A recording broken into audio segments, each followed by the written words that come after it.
Auctioneering is a skill unlike any other, and to what I'm sure would be many people's surprise, including my own, they have competitions to see who the best in the world is.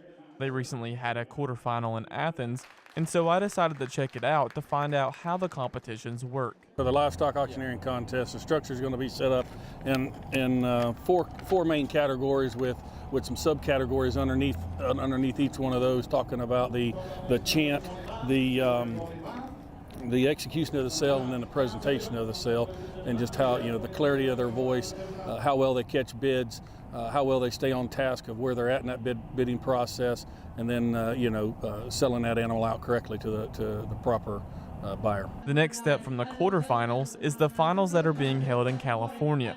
When they compete there, things get a little more challenging for them. When they get in the final round, they'll have an interview process that will have 5 separate judges that they'll go through and be judged on their demeanor, their knowledge of the business, their spokesmanship, things of those natures, of how well their knowledge of the industry is, and then they'll be judged ringside by 5 additional judges or separate judges on the same criteria that they were judged here today in Athens. I got to speak to one of the 4 Georgia contestants at this quarterfinal.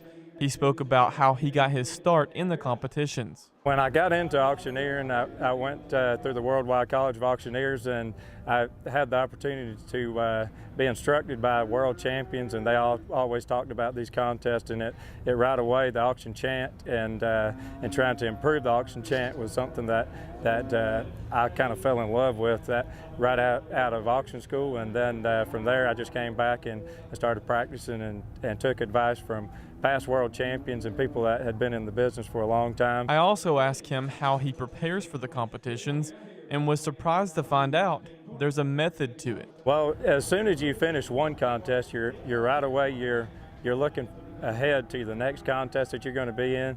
And what I like to do is I like to kind of familiarize myself with the type of cattle we're going to be selling. When contestants make it to the final round, and if they do become the next champion, they have a lot of work cut out for them.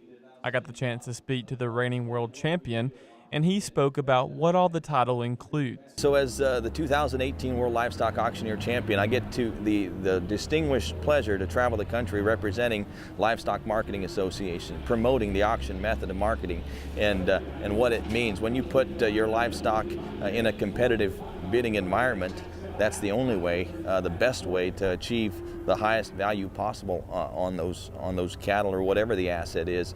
And I get the opportunity to travel the country representing for Livestock Marketing Association. Reporting in Athens for the Farm Monitor, I'm John Holcomb.